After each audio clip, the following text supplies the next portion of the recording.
Olá, paz do Senhor para todos, seja bem-vindo mais uma vez aqui ao canal Voz Clamando no Deserto e a mais uma programação. Fique conosco, tá bom? Até o fim. Se você não for cadastrado, se cadastre, faça parte desta família, que é a família do canal aqui, a Voz Clamando no Deserto, onde sempre estamos a refletir na Palavra de Deus, a conhecer conteúdos da Escola Dominical, enfim.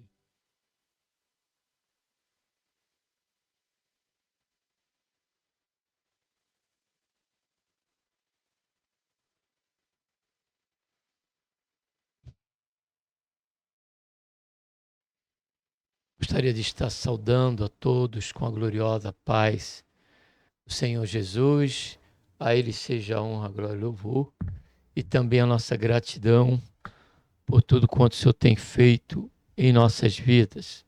Seja bem-vindo aqui mais uma vez ao canal A Voz do que Clama no Deserto. E é mais uma programação aqui, agora tratando-se... deixa eu colocar aqui...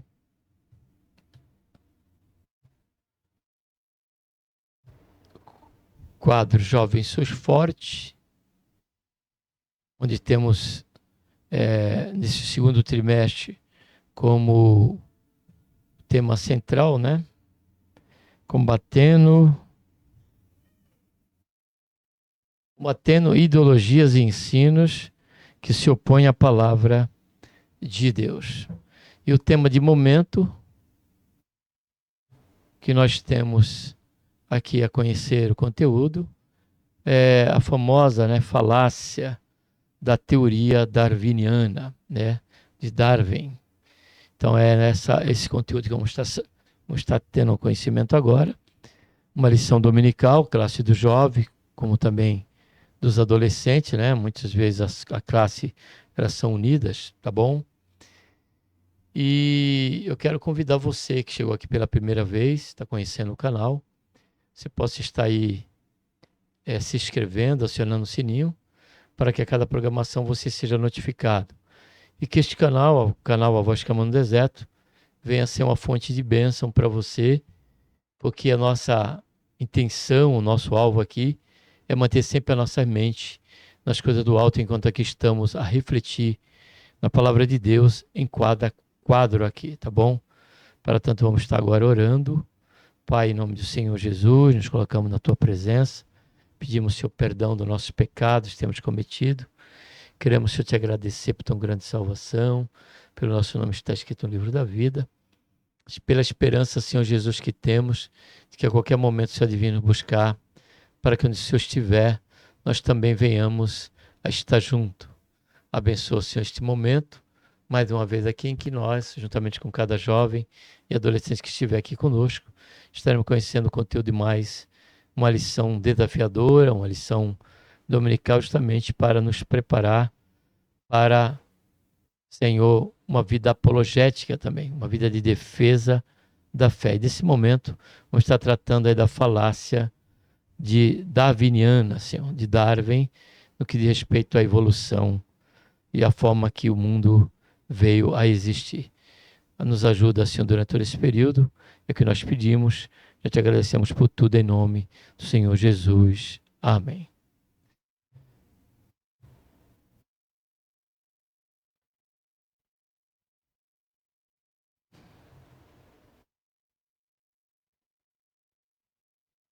O texto principal diz: todas as coisas foram feitas por ele.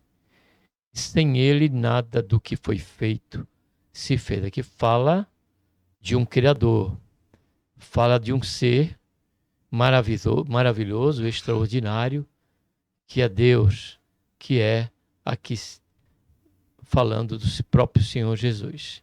Resumo da lição: a teoria darwiniana, ao escolher Deus da criação, contradiz a revelação bíblica, que afirma que todas as coisas foram criadas intencionalmente por um Criador soberano e não simplesmente por nada. O mundo veio a existir simplesmente, né, do nada, como diz a teoria darwiniana, né? Foi através de uma explosão cósmica e tal. E a ponto até dizer que temos a origem de uma ameba, de uma planta, que em desenvolvimento se tornou, né, o seu meio aí até chegar à condição que temos hoje. Então isso não passa mais do que uma falácia, né? A palavra do Senhor diz que tantas coisas que visíveis como as invisíveis, elas nos comprovam, elas é um testemunho irrefutável de que há uma mente grandiosa, poderosa, sábia, pela qual resolveu criar este mundo e a todos nós. Como diz o salmista, a terra e a sua plenitude, o mundo e tudo que nele há pertence a Deus. E por ele foi criado. Amém? Não somos fruto de uma ameba, muito menos, né, de um gorila ou por aí, daí por diante. Gênesis 1, 24 diz: E disse Deus, produz a terra alma vivente, conforme sua espécie, gado e répteis, e bestas feras da terra, conforme a sua espécie. E assim foi. Fez Deus as bestas feras da terra, conforme a sua espécie, e o gado conforme a sua espécie, e todo o réptil da terra conforme a sua espécie. E viu Deus que era bom. Gênesis 2, 1. Assim o céu e a terra e todo o seu exército foram acabados.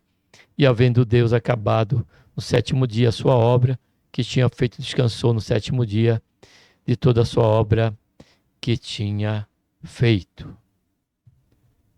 Versículo 3, né, de Gênesis 1, do 2 até ao 5, depois versículo 7. Continuando então, capítulo 2 de Gênesis, versículo 3. E abençoou Deus o dia sétimo e santificou, porque nele descansou de toda a sua obra que Deus criara e fizera. Estas são as origens do céu e da terra, quando foram criados, no dia em que o Senhor Deus fez a terra e o céu. Toda a planta do campo ainda não estava na terra, e toda a erva do campo ainda não brotava, porque ainda o Senhor não tinha feito chover sobre a terra, e não havia homem para lavar a terra. E formou o Senhor Deus o homem do pó da terra e soprou seus narizes e o fôlego da vida. E o homem foi feito alma vivente. Então nós vemos aí, por esse texto bíblico em si, tem outros, né? Vários deles, que comprovam, né?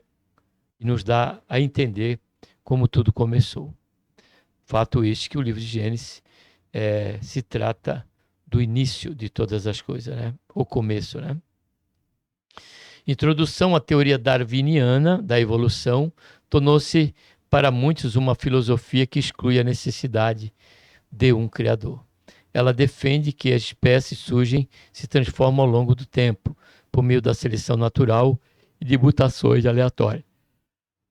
Nesta lição, analisamos por que a interpretação darwiniana estrita da evolução é considerada falaciosa no contexto cristão, e como essa visão se confronta com a revelação bíblica, tornando-se compatível com a fé cristã.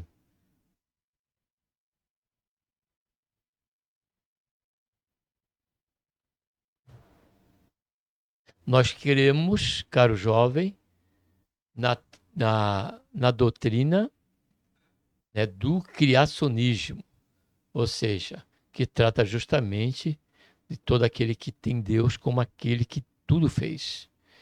E tem a doutrina, que na verdade não é a doutrina, mas uma teoria, que nós chamamos de teoria evolucionista, aqueles que são adeptos ao evolucionismo. Nós somos adeptos ao criacionismo, né? Onde cremos que Deus criou todas as coisas. Princípio da teoria darwiniana, ou seja, ela nunca passou desse fundamento, dessa condição de ser simplesmente uma teoria, nunca comprovada, né? Essa questão da sua origem do mundo pela questão do evolucionismo. Primeiro subponto, melhor dizendo, origem por acaso. A teoria darwiniana sustenta que vida surgiu de forma espontânea a partir de elementos químicos simples, sem qualquer direcionamento ou intenção. A seleção natural e as mutações aleatórias são vistas como os princípios e mecanismos pelos quais os organismos se adaptam e evoluem ao longo do tempo. Esse modelo exclui qualquer envolvimento direto de um criador, promovendo uma visão puramente materialista da vida. Eu acrescentaria até evolucionista da vida, né? Ausência de design. A teoria darwiniana clássica argumenta que a complexidade dos organismos é resultado da acumulação de pequenas mudanças ao longo do tempo, sem a necessidade de um criador, de um design inteligente. Assim, estruturas altamente complexas, como o olho humano, seriam apenas o resultado das mutações selecionadas por sua unidade ao longo de milhões de anos. Essa teoria nega a ação direta de Deus na criação, contrariando o que a Bíblia revela. Na perspectiva cristã, o mundo revela a glória de Deus por meio de sua ordem, beleza e harmonia.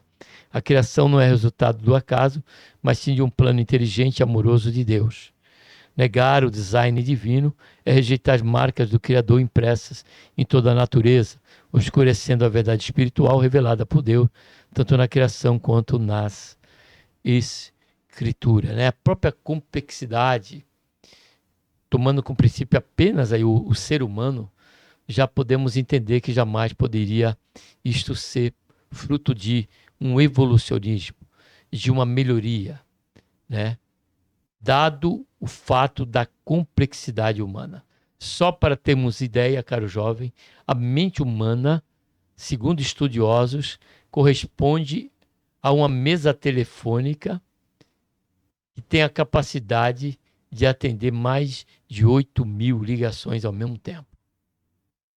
A nossa mente ela é muito mais complexa e muito mais eficiente em suas atribuições.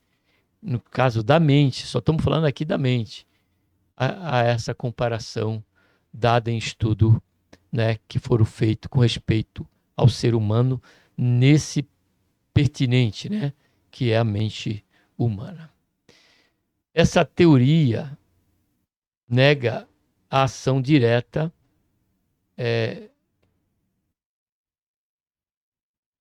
nós já lemos, né? Então vamos prosseguir. E por último, implicação aí do primeiro ponto, tendo o terceiro subponto, implicações ateístas. Muitos que adotam a teoria darwiniana como explicação total da vida, concluem que não há espaço para Deus na explicação da origem da vida.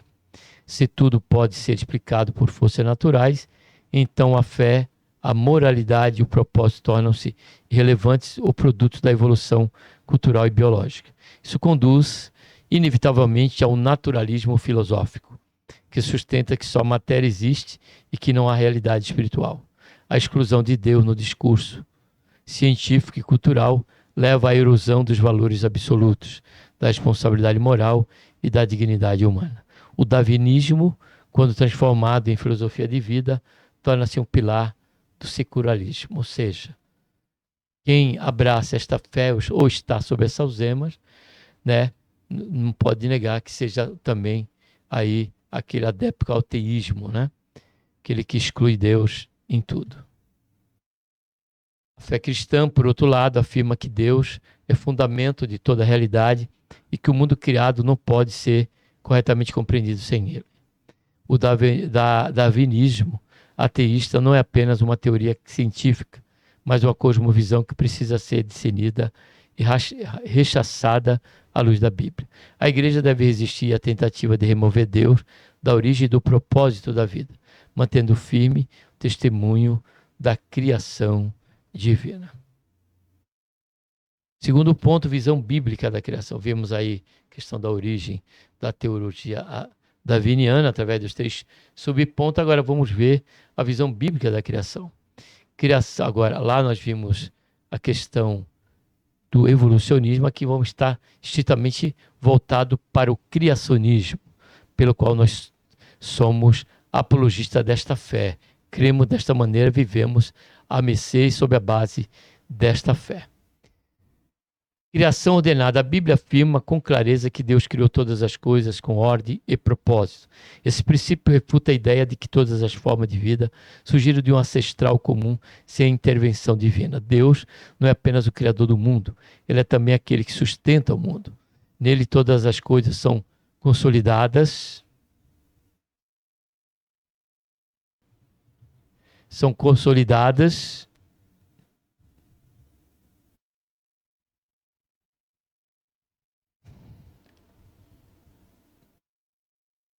protegidas e impedidas de se desentregarem em um caos. A criação ordenada implica que há limites naturais estabelecidos por Deus e que a cada criatura possui sua identidade, função e valor dados pelo Criador. Isso revela não apenas o ato de poder, mas também de sabedoria e amor. Ao reconhecer que Deus criou cada espécie, rejeitamos a noção de que a diversidade da vida é apenas resultado de modificações aleatórias. A ordem da criação aponta para a confiabilidade e fidelidade de Deus. O universo criado reflete a estabilidade do caráter divino e os padrões naturais, ao invés de negarem Deus, testificam sobre ele. Nós só ler o Salmo 104, né, na sua íntegra aí, e isso aí com certeza será contestado, essa criação dessa teoria e dessa falácia do darwinismo, né? O povo de Deus é chamado a observar a criação com reverência, vendo nelas marca da mão do Criador, como nós lemos ali em Atos capítulo 18, versículo 18 em diante, né? Vamos ver?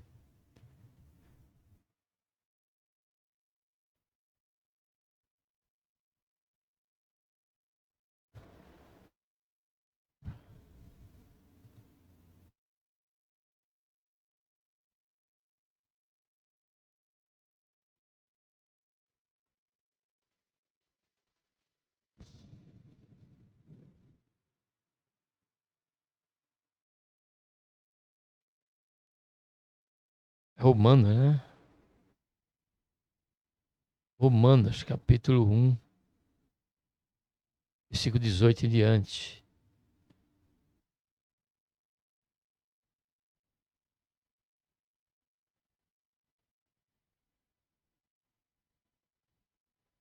Onde diz: pois do céu é revelada a ira de Deus contra toda impiedade e injustiça dos homens que detêm a verdade em justiça.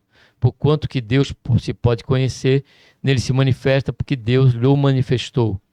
Pois, agora, olha só, os atributos invisíveis, o seu eterno poder e divindade são claramente vistos desde a criação do mundo, sendo percebidos mediante as coisas criadas, de modo que eles são inexcusáveis. Ou seja, é inexcusável, né, ao contemplarmos a criação, da questão da realidade da existência de um Criador. Isso confere valor, dignidade e destino a cada pessoa. Ao contrário da visão darwinista, a fé cristã afirma que a vida tem direção e sentido. Ignorar o princípio da finalidade é ignorar o princípio da finalidade é esvaziar a existência humana de seu verdadeiro propósito. A vida sem Deus tende a perder o sentido. Isso se reflete nas crises existenciais da sociedade contemporânea. A criação proclama que há um Deus que intencionalmente nos formou e que deseja ser conhecido e glorificado por sua obra.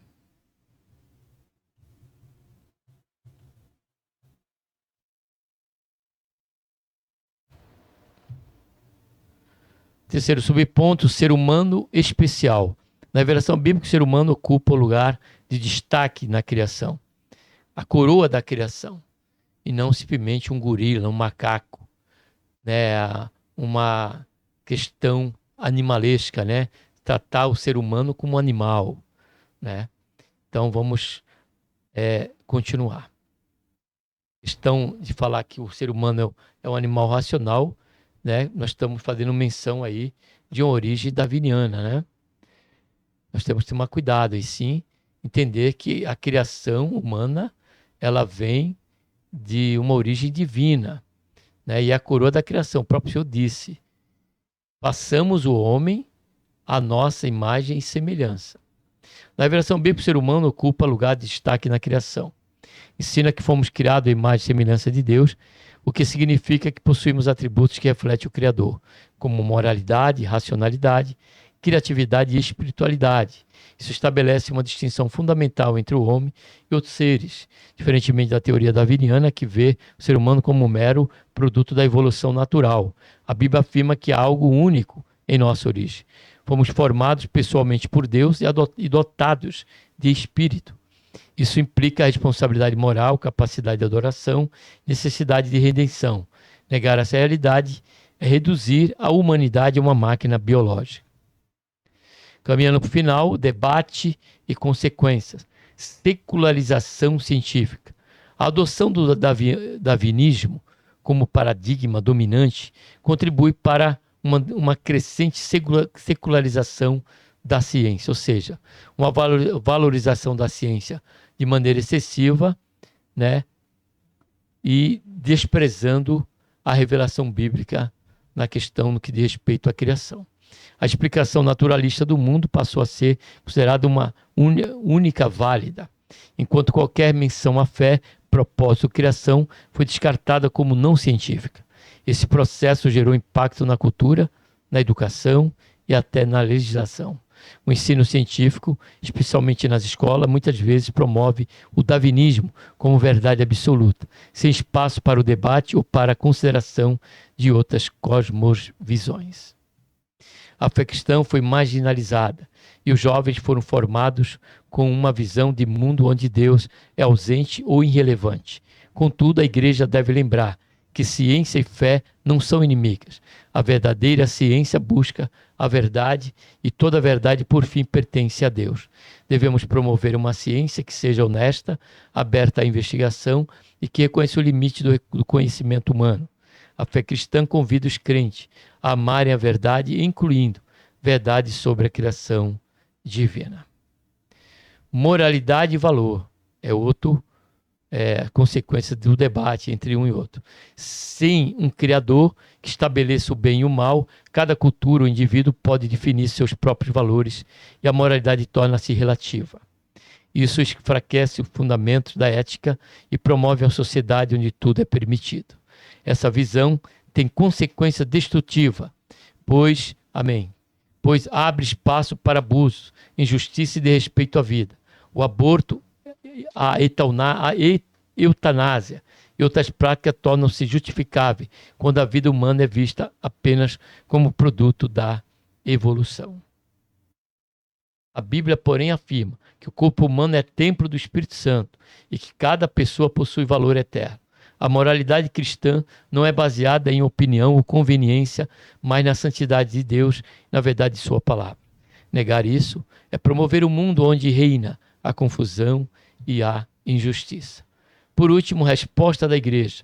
Diante do desafio imposto pelo darwinismo, a igreja é chamada a oferecer uma resposta firme, porém equilibrada.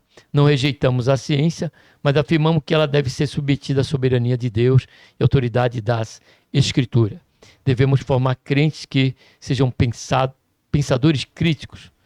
Acrescentaria aqui o canal apologistas da fé, né? Capazes de dialogar com cultura sem abrir mão da fé bíblica.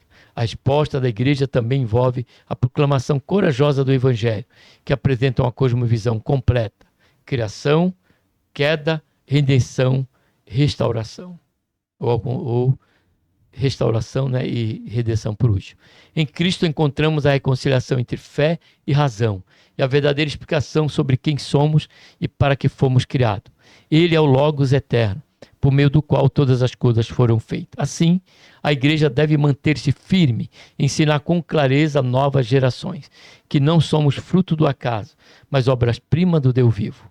Essa convicção nos dá segurança, identidade e missão neste mundo. A criação não é apenas um assunto teológico, mas um fundamento essencial para toda a fé cristã.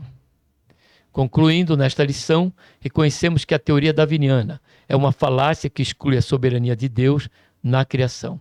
A fé cristã, ou a fé criacionista, proclama que cada vida é obra de Deus, dotada de significado e dignidade. Assim, devemos ser vigilantes e fiéis, ensinando que não precisamos temer a investigação científica, mas confiar que toda a verdade científica ou não concorda com a sabedoria revelada de Deus. Logo, amados e queridos, fiquemos com a declaração de Paulo, quando ele diz que não me envergonho do evangelho de Cristo Jesus, nosso Senhor, que é poder de Deus para a salvação de todo aquele que crê. Pode observar que depois dessa declaração de Paulo, ele trata aí a questão que a ira haveria de vir sobre aqueles que detêm, né, as coisas de Deus, desprezam Deus e idolatram a criatura, né? É o que faz aí a questão da evolução, idolatrando a mente humana, a razão, né, suficiente para trazer especulações a ponto de afirmar ou dar margem de como a criação e como o mundo veio a existir. Então, logo, isso estará sobre o juízo de Deus. Amém? Vamos agora estar orando. Pai, em nome do Senhor Jesus, nos colocamos, Senhor, na tua santa presença, pedimos perdão, Senhor, dos nossos pecados, queremos, Senhor, te agradecer por este período que aqui estivemos, ó Pai, conhecendo o conteúdo de mais uma conteúdo da lição aqui da classe dos jovens. Faz isso, ó Pai, é o que nós te pedimos, já te agradecemos por tudo, em nome do Senhor Jesus. Amém.